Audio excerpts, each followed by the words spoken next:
Hello, I'm Kathleen Carlson. This is Vocal Medicine. Today I'd like to talk about the meaning of the word Kirtan. This is an Indian word that is often used for call and response singing. So it's a form of sacred singing, which is present in every culture really on earth, but it is a specific form, and the word means to recite or to sing. So it's been used for reciting poetry, for plays, for that kind of thing.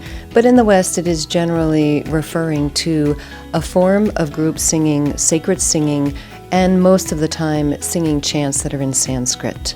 It has many powerful benefits. There are studies that have shown that singing together actually starts to synchronize your breathing because you're generally singing the same phrasing, and then your heart starts to synchronize, and even the brain waves will start to synchronize of people in a group.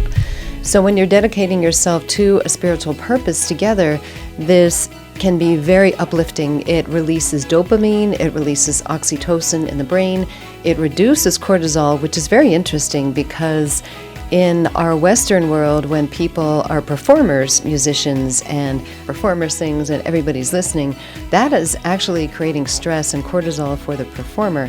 But in Kirtan, we're all singing together. There's a leader who would be the Kirtanwala or the leader, and there are participants, but we either sing all together or I sing and then the audience sings. So there's an equality in the relationship in that way, and it is like a shared activity. We're creating something together.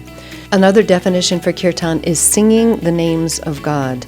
I love that definition because when I start to study all of the complex Sanskrit that is in the mantras, sometimes it's a little overwhelming. You know, I've been studying it for years, but I'm just really feel like a beginner. And it can be a lot. I've had people tell me that they're hesitant to come to an event because the Sanskrit part of it scares them. So chanting the names of God can be very simple. You know, it can be one line, or it can simply be the repetition of a particular name. So in the East, those names might be Vishnu, Krishna, Rama, Parvati, a number of different forms. And the same thing could be true in Christianity. You could just sing to the name of Jesus or Yeshua or Yeshua, and it would be the same idea, that there's power in a particular name. So that's another definition of Kirtan.